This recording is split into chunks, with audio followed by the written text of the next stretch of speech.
teman-teman, ketemu lagi di channelnya Kesatria Berkacu. Di video kali ini, aku bakal nyeritain sebuah film yang berjudul Satria Dewa Gatot Kaca. Film ini menceritakan tentang seorang pemuda yang baru saja kehilangan pekerjaannya, dan setelah itu pemuda ini pun baru tahu kalau ia ternyata keturunan Pandawa dan juga titisan Gatot Kaca. Namun dengan fakta tersebut, ia pun kini dalam bahaya dan jadi incaran kelompok Kurawa. Jadi ceritanya, pada tahun 2006, di pinggiran kota Astinapura, ada seorang wanita bernama Arimbi sedang menahan suaminya yang bernama Pandega untuk pergi. Namun Pandega tetap pergi dengan meninggalkan sebuah kotak berisi benda pusaka Brajamusti. Beberapa waktu setelah kepergian Pandega, adik Arimbi yang bernama Ratih datang dan memohon agar Arimbi pulang ke kampung halamannya. Selain kasihan karena ditinggal suaminya, ternyata ibu mereka juga saat ini sedang sakit keras. Namun mendengar hal itu, Arimbi hanya bisa pasrah. Bukan ia tak menyayangi sang ibu, tapi menurutnya di sini merupakan yang paling aman untuk melindungi anaknya, yaitu Yuda dari kelompok Kurawa yang mengincar mereka. Dan benar saja, tak lama kemudian tiba-tiba beberapa orang misterius pun datang mencari mereka. Alhasil Arimbi pun langsung menyuruh Ratih untuk membawa Yuda pergi, sementara ia akan menahan mereka. Namun Ratih malah membuat Arimbi pingsan, sementara ia menyamar dengan topeng keluar dan menemui mereka. Lepaskan dia. Serahkan Brajamusti itu.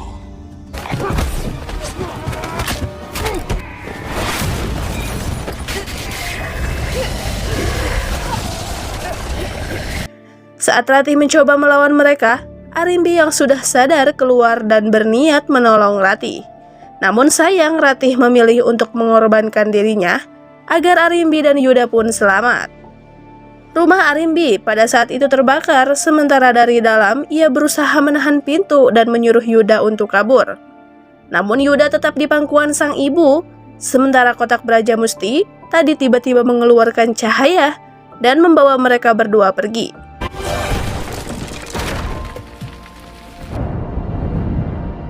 Beberapa hari setelah peristiwa tersebut, viral dalam berita mengenai fenomena jatuhnya sebuah meteor ke kota Astinapura. Dan anehnya lagi, setelah peristiwa itu tiba-tiba muncul sebuah wabah yang mampu menewaskan ribuan manusia dalam beberapa hari. Selain itu, muncul juga teror pembunuhan berantai oleh orang misterius yang tidak diketahui. Singkat cerita, 15 tahun kemudian, terlihat Yuda kini sudah tumbuh dewasa. Setelah dulu ia berhasil melarikan diri dari kejadian Kurawa, bukan berarti hidupnya kini enak.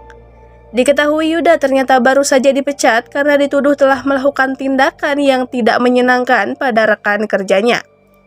Sementara itu kondisi ibunya yaitu Arimbi juga jauh lebih memprihatinkan, di mana setelah insiden pertarungan pada malam itu, Arimbi kini menjadi gila. Bahkan seringkali ia membuat keributan yang meresahkan warga sekitar. Selain itu, perekonomian yang pas-pasan membuat mereka juga sering nunggak bayar kontrakan, dan kini hanya dikasih waktu 3 hari buat pelunasan. Keesokan harinya, setelah membantu memandikan sang ibu dan membuatkan sarapan, Yuda mendapat telepon dari sahabatnya yang bernama Erlangga. Ia saat itu menawarkan Yuda pekerjaan sampingan untuk jadi fotografer pribadinya yang hari ini mau wisuda. Singkat cerita, acara wisuda pun dimulai. Pada saat itu, Profesor Arya yang merupakan Rektor Universitas Bharata Astinapura memberikan sambutannya, disusul oleh Agni yang merupakan salah satu lulusan terbaik tahun ini. Namun baru saja dimulai, tiba-tiba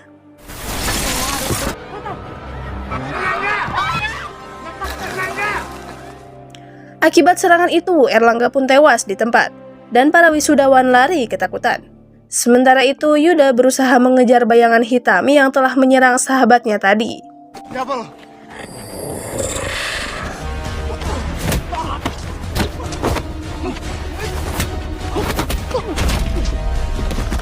Tak lama kemudian, Yuda pun siuman. Yuda lalu saat itu melihat berita di mana Profesor Arya mengatakan jika pelaku penyerangan sebelumnya diduga merupakan salah satu anggota Kurawa.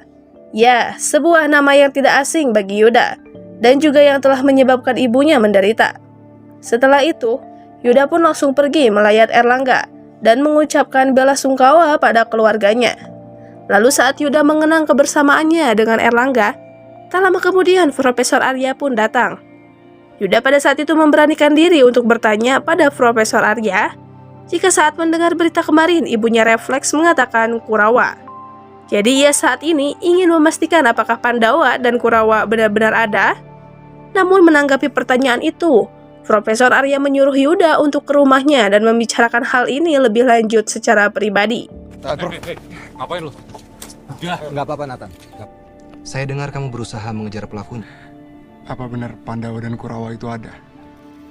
Pastinya nggak mudah untuk kamu. Ini sebenarnya menyangkut ibu saya juga. Ibu saya udah lama hilang ingatan. Kamu bisa mampir ke rumah saya. Tahu rumah saya kan? Singkat cerita, Yuda pun datang ke rumah Profesor Arya. Dan dari sanalah Yuda diberitahu kalau Pandawa dan Kurawa memang nyata dan mereka ada sekitar 3000 tahun sebelum Masehi. Wujud mereka sama seperti manusia biasa, cuma bedanya mereka punya koneksi kepada dunia para dewa. Menurut Profesor Arya, kemungkinan Erlangga keturunan Pandawa karena ia memiliki sifat yang baik hati, makanya para Kurawa pun datang mengincarnya. Dan mendengar itu, Yuda pun berspekulasi mungkin saja ibunya juga Pandawa. Karena samar-samar dalam pikirannya, ia ingat kalau Kurawa mengambil ingatannya ibunya dan membuatnya menjadi gila. Saya menyimak interview Prof TV kemarin. Saya yakin dia Pandawa. Apa Kurawa juga punya kemampuan melukai? Itu semua kemampuan Kurawa. Mengambil, merebut, mencuri, dan memaksa. Mereka ada 3000 tahun sebelum Masehi. Setelah mendapat petunjuk dari Profesor Arya, Yuda lalu pergi ke rumah keluarga Erlangga untuk mencari petunjuk baru sambil mengembalikan barang-barang milik Erlangga yang pernah ia pinjam. Tapi baru saja Yuda masuk ke kamar, tiba-tiba Agni menyusulnya dan berniat untuk membantu Yuda menemukan pelakunya. Namun pada saat itu Yuda yang tidak terlalu mempercayainya pun menyuruh Agni pergi. Kemudian Agni pun meyakinkan jika ayahnya punya peta penyebaran kelompok Kurawa. Dan itu akan membantu menemukan pelaku pembunuhan sekaligus pelaku yang telah mengambil ingatan ibunya. Akhirnya setelah mendengar hal itu, Yuda setuju untuk bekerja sama dengan Agni. Lalu kemudian saat Yuda membaca sebuah buku aksara Jawa di kamar Erlangga, ia pun menemukan ada buku kecil di dalamnya. Dan di dalam buku itu ada gambar satu tempat yang mereka kenal. Ketika mendatangi tempat itu, mereka pun di sana bertemu dengan beberapa kelompok Kurawa. Hingga buntut dari kejadian itu, mereka berdua pun dikejar.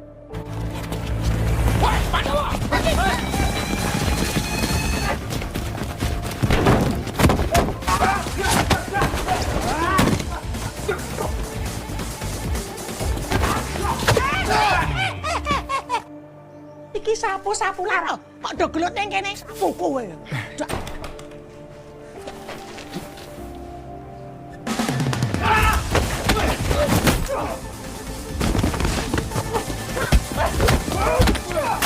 Saat Agni akan diserang, Yuda menghalanginya sehingga ia kini kritis. Lalu saat itulah tiba-tiba datang pria berpanah bernama Dananjaya yang menyelamatkan mereka. Yuda dan Agni kemudian dibawa ke sebuah markas yang tersembunyi di bawah toko barang antik. Dan di sana pria itu pun langsung meminta ibu angkatnya yang bernama Bu Meripat untuk mengobati luka Yuda. Di sana juga ada adik Dananjaya yang bernama Gege. Diketahuilah, ternyata mereka yang telah menyelamatkan Yuda saat perkelahian di kampus waktu itu. Makanya dulu pas bangun ia sudah ada di kamarnya. Tak hanya itu, Ibu Meripat juga ternyata seorang Kurawa yang memilih menggunakan kekuatannya untuk menolong orang-orang. Setelah itu, Dananjaya mengungkapkan jika ia merupakan sahabat Erlangga juga dan mereka selama ini telah menyimpan data-data lengkap mengenai Pandawa dan Kurawa yang tidak pernah terungkap. Tak hanya itu, selama ini mereka berdua juga menjalankan sebuah proyek yang diberi nama Satria Dewa. Kemudian Gege pun menunjukkan sebuah video yang dibuat oleh Erlangga untuk menjelaskan proyek tersebut. Menurutnya, di penghujung tahun 2022 akan terjadi kiamat, yaitu kebangkitan Kurawa dan kehancuran Pandawa. Di mana ribuan tahun lalu telah terjadi perang Baratayuda. Perang ini sengaja dewa dibuat untuk membersihkan semesta dari orang-orang Kurawa yang serakah. Maka dari itu dewa memilih Pandawa sebagai pemenangnya. Namun Aswatama yang merupakan panglima terakhir Kurawa, tidak menerima kekalahan itu, sehingga ia mencoba membunuh kelompok Pandawa menggunakan senjata Narayanastra yang sangat mematikan. Kendati demikian, hal itu berhasil digagalkan oleh Dewata, hingga akhirnya Aswatama pun dihukum. Kekuatannya yang berbentuk permata pun dicabut, dan ia dikurung pada dimensi Patala hingga akhir zaman. Namun saat peristiwa jatuhnya meteor pada 15 tahun lalu di kota Astinapura, menurut Erlangga itu kemungkinan adalah permata Aswatama yang sengaja dijatuhkan oleh Dewata untuk membuka kembali perang. Hal tersebut semakin diperkuat dengan munculnya penyakit yang tidak kunjung berhenti, dan mulai bermunculnya kelompok titisan Kurawa yang menyerang Pandawa untuk membangkitkan Aswatama. Diketahui, dulu pemerintah pernah membuat sebuah kelompok pelindung Pandawa, namun hal itu ditentang oleh pejabat titisan Kurawa, sehingga kelompok itu kini dibubarkan, dan sejak saat itulah kelompok Kurawa semakin leluasa mencari dan memusnahkan titisan Pandawa. Setelah mendengar hal itu, Yuda sontak teringat dengan ibunya yang juga Pandawa. Lalu ia pun memutuskan untuk segera pulang dan Agni pun mengantar Yuda kembali ke rumahnya. Sesampainya di rumah, ternyata kontrakan mereka sudah dibongkar oleh pemiliknya. Padahal masih ada tenggang waktu 2 hari. Namun si pemilik beralasan kalau Arimbi telah kabur. Dan ia pun memberikan surat yang ditulis langsung oleh Arimbi. Akhirnya setelah membaca surat itu, Yuda, Agni, dan Queen langsung pergi ke alamat rumah Yuda waktu kecil. Sesampainya di sebuah jembatan, mereka memutuskan untuk jalan kaki. Saat itu, Yuda juga menceritakan ayahnya dulu bekerja sebagai intel sebelum meninggalkan mereka. Dan tak lama kemudian terdengar suara tembakan.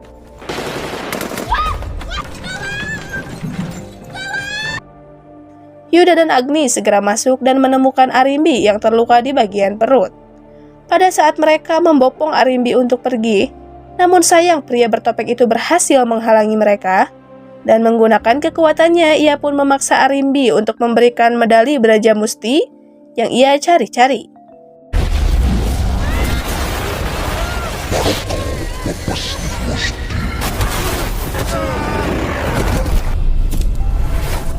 Di detik-detik terakhir hidupnya, Arimbi pun menyuruh Yuda untuk mengambil sebuah kotak yang ia kubur bersama tali pusarnya.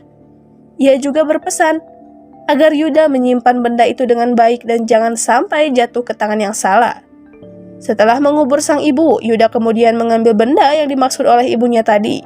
Melihat medali Brajamusti itu, Dananjaya mengatakan jika medali Brajamusti itu hanya diwariskan secara turun-temurun untuk keturunan Gatotkaca. Dan ini artinya Yuda memiliki gen Gatotkaca yang sengaja dipilih untuk melindungi semua Pandawa. Setelah kembali ke markas dan mencari tahu lebih lanjut mengenali medali Brajamusti itu, GG melihat ada aksara Jawa di dalamnya. Sontak GG pun menyuruh Yuda untuk membaca tulisan itu, karena mungkin itu adalah mantra untuk membangkitkan kekuatannya. Namun karena tidak terjadi apa-apa, mereka pun akhirnya menyerah. Lalu tak lama berselang, GG melihat medali itu bersinar saat tak sengaja terlempar. Di mana artinya, medali ini butuh sebuah benturan yang cukup kuat untuk membangkitkan kekuatannya.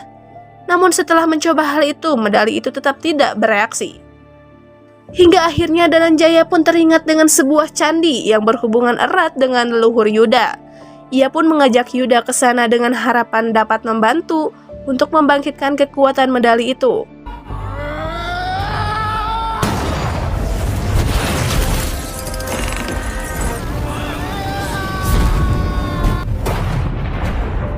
Dan nampaknya Yuda saat ini masih belum bisa mengontrol kekuatan barunya itu. Akhirnya Dananjaya pun mengambil panahnya dan sengaja memanah Yuda. Hingga akhirnya kekuatan Gatotkaca itu pun bisa dikendalikan. Setelah peristiwa itu, pada malam harinya Yuda pun mengalami demam karena tubuhnya masih dalam tahap beradaptasi dengan kekuatan Gatotkaca. Sementara itu, Dananjaya sendiri kini memutuskan untuk melanjutkan kembali proyek Satria Dewa karena ia juga tak bisa membiarkan Kurawa terus bertindak semena-mena. Identitas kita tidak boleh terlihat siapapun, apalagi sampai ketahuan geng Kurawa. Kita harus tetap underground. Di lain sisi, anggota Kurawa semakin banyak dan mereka siap menyambut Aswatama yang sebentar lagi akan bebas dari kurungan. Aswatama. Si pria bertopeng juga kemudian pergi ke dimensi Patala untuk memberikan jiwa-jiwa Pandawa yang sudah berhasil ia tangkap. Selain itu, dirinya juga mempersembahkan sebagian kekuatan permata merah yang ada di dahinya hingga membuatnya jatuh pingsan. Tak lama kemudian datang seorang pria bernama Beceng. Ia pun pada saat itu diutus oleh si pria bertopeng untuk mengambil pusaka Brajamusti dan menangkap jiwa milik Yuda. Karena dua hal itulah yang nantinya akan digunakan untuk membuka gerbang kurungan sehingga Aswatama dapat keluar dari penjara. Dan sebagai imbalan, jika Beceng berhasil maka Aswatama akan menjadikan Beceng sebagai Panglima Kurawa dan memberinya kekuatan yang tidak pernah terkalahkan. Singkat cerita, keesokan harinya ada sebuah breaking news mengenai kasus pembunuhan lagi terhadap seorang atlet lari bernama Johri. Pada saat itu Yuda, Agni, dan Dananjaya pun lalu menyamar menjadi anggota medis untuk mengambil sampel pelaku pembunuhan. Lalu setelah melalui beberapa pengecekan, ternyata korban tersebut adalah Pandawa. Namun yang lebih mengejutkan lagi, ternyata pelaku pembunuhan itu juga memiliki gen Pandawa. Awalnya mengetahui hal itu, mereka masih tidak percaya sehingga memutuskan untuk melacak lokasi terakhir dari si pelaku. Mereka pun menemukan lokasi sebuah gedung tua yang terbengkalai, dan setelah mencari petunjuk, di lantai atas Agni menemukan sebuah tas dan ia langsung menyembunyikannya lagi. Yuda yang curiga pun saat itu menanyakan apa isi tas yang Agni temukan, namun Agni tidak pernah mau menjawab. Sampai kemudian Dananjaya pun datang dan mengatakan kalau GG berhasil mengetahui biodata si pelaku yang memiliki nama Pandega Perkasa. Lalu saat membuka tas itu, Yuda pun menemukan foto ibunya dan mengatakan kalau Pandega adalah ayah kandungnya sendiri. Suatu hari, Agni pun dilamar oleh pacarnya yang bernama Nathan, namun karena masih ragu, ia pun belum bisa memberikan jawaban. Setelah kedua orang tua Nathan pulang, Yuda kemudian datang untuk menemui Profesor Arya. Namun Nathan malah salah paham dan mengira Agni telah mendua. Setelah sedikit berbincang, Profesor Arya kemudian mengajak Yuda dan Agni untuk masuk ke ruang pribadinya, di mana banyak tersimpan benda-benda pusaka yang sangat dijaga keberadaannya. Ia kemudian menunjukkan sebuah buku yang mengatakan bahwa Aswatama akan bebas setelah mengumpulkan 100 jiwa Pandawa. Tapi ia sendiri masih belum percaya dengan hal tersebut, hingga akhirnya Yuda menunjukkan pusaka Brajamusti yang ia miliki. Setelah itu, Profesor Arya juga menunjukkan sebuah pusaka yang katanya bisa melindungi Agni, tapi saat Agni memegang pusaka tersebut, tiba-tiba ia pun pingsan. Tak lama berselang, Yuda pun mendapatkan kabar kalau markas telah diserang. Kemudian Profesor Arya pun menyuruhnya untuk menolong mereka dan ia akan mengurus Agni.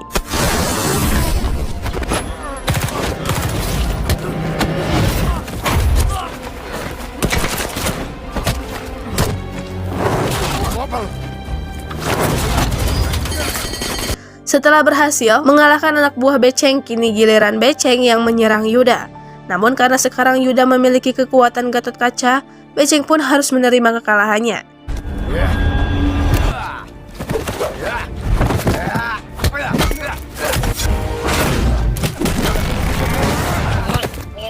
Kemudian saat Yuda memaksa Beceng untuk memberitahu siapa bos yang sudah menyuruhnya, tiba-tiba datang pria bertopeng yang langsung menyerang Beceng. Tapi karena Yuda masih penasaran, dia pun mengajak pria tersebut untuk berduel, hingga diketahuilah kalau pria bertopeng itu adalah Pandega yang merupakan ayahnya sendiri. Lalu saat Yuda ingin membunuh Pandega, GG saat itu mencegahnya karena dari baju yang ia pakai, Pandega adalah anggota kelompok pelindung Pandawa. Di lain sisi, Pandega juga ternyata baru sadar kalau pria di depannya adalah Yuda. Karena dulu saat permata merah itu turun ke bumi, dia pikir Yuda dan Arimbi sudah menjadi korban. Setelah itu, Yuda kembali mencoba menolong Dananjaya, namun ia malah menyuruh pergi untuk menyelamatkan kaum Pandawa lainnya sebelum terlambat. Yuda kemudian kembali menemui Agni, namun di sana ia hanya menemukan Queen yang tergeletak pingsan. Dan saat menolongnya secara tidak sengaja, Yuda melihat wallpaper HP Queen yang berfoto di depan sebuah lambang aneh, persis seperti yang ia lihat di kamar pribadi Profesor Arya. Akhirnya, karena merasa curiga, Yuda pun langsung mengecek ruangan tersebut dan ia pun menemukan sebuah topeng yang sering digunakan oleh tangan kanan Aswatama yang selama ini menyerang mereka. Tak lama kemudian Pandega kembali datang menemui Yuda dan ia pada saat itu benar-benar meminta maaf atas perlakuannya selama ini. Ia juga menjelaskan jika dulu dirinya dan Profesor Arya adalah sahabat dekat, bahkan Profesor Arya lah yang telah membantu memotong tali pusar Yuda yang hanya bisa dipotong menggunakan pusaka Kontawijaya. Selain itu, Pandega juga mengaku kalau dulu ia pergi meninggalkan Yuda dan Arimbi sebenarnya karena ingin melindungi mereka dari kejaran Kurawa. Namun naasnya Kurawa sudah lebih dulu datang menyerang mereka. Kemudian ia yang menemukan jasad Ratih, mengira kalau Yuda dan Arimbi sudah menjadi korban. Setelah menjelaskan semua itu, Pandega lalu menunjukkan pusaka Braja Denta dan mengatakan jika mereka berdua menyatukan dengan pusaka Braja Musti, maka mereka bisa menembus dimensi Patala menuju tempat Aswatama di penjara.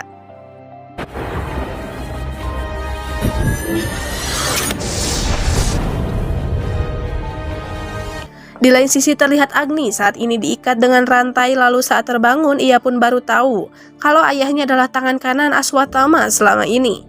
Ia jugalah sosok pria bertopeng yang sudah membunuh para Pandawa dan memberikannya kepada Aswatama. Oleh karena itu saat sebelum diperiksa, mereka menemukan DNA pelaku pembunuhan memiliki gen Pandawa.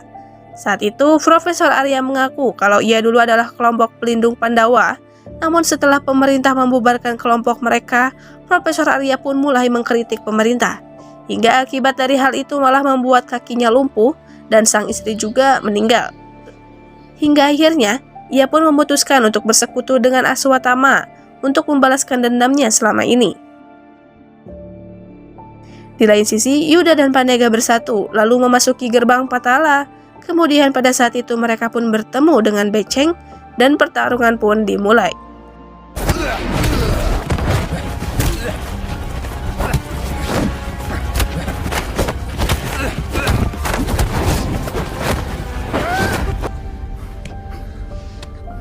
Menyadari Agni saat ini sedang dalam bahaya, Pandega kemudian menyuruh Yuda untuk menyelamatkan Agni, sementara ia akan melawan Beceng. Walau sudah memiliki kekuatan Gatotkaca, ternyata Yuda masih kalah talak dengan Profesor Arya. Sementara itu, Pandi juga kalah.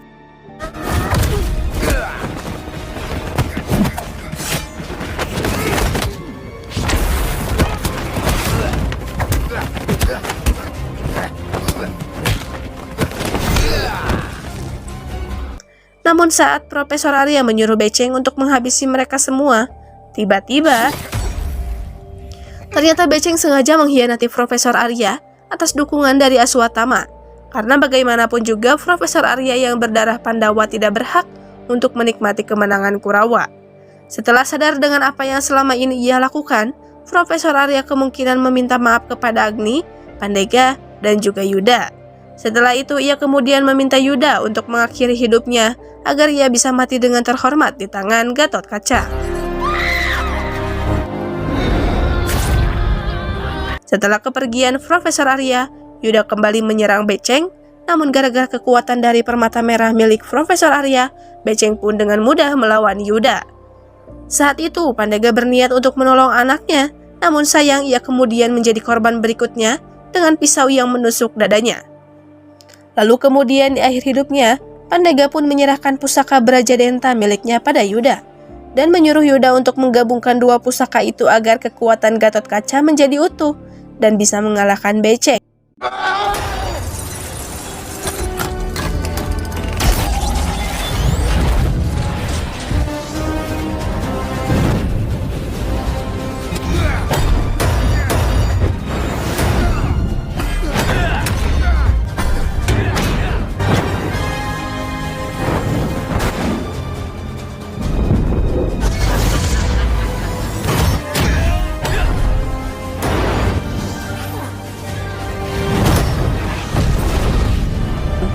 Saat itu Gatotkaca masih kesulitan mengalahkan Beceng karena ia sudah dibekali kekuatan permata merah dan juga dilindungi kekuatan Aswatama. Hingga kemudian Agni yang sudah dibebaskan oleh Dananjaya pun melemparkan pusaka panah Narayanastra, pemberian ayahnya dulu.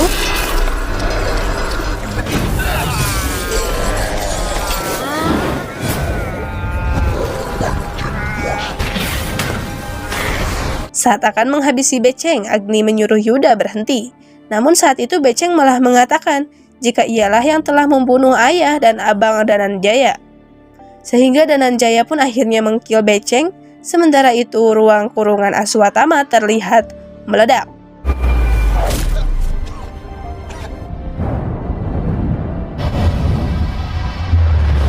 Lalu keesokan harinya, media pun dihebohkan dengan berita kematian Profesor Arya, sementara Yuda dimintai keterangan oleh seorang polwan bernama Sri Kandi. Film pun kemudian ditutup dengan Yuda yang kini memiliki hubungan spesial dengan Agni, dan ia pun kini sudah kembali berkuliah serta menggunakan kekuatannya untuk melindungi para Pandawa. Lalu saat Yuda pergi melawan para Kurawa yang mengepung kantor gubernur, Agni saat itu didatangi oleh Nathan dan beberapa orang lainnya, memperkenalkan seorang pria berbaju putih dan memanggil Agni sebagai Putri Kunti. Perkenalkan, saya Putra Resi Durna. Aswatama. Lalu setelah itu film pun selesai.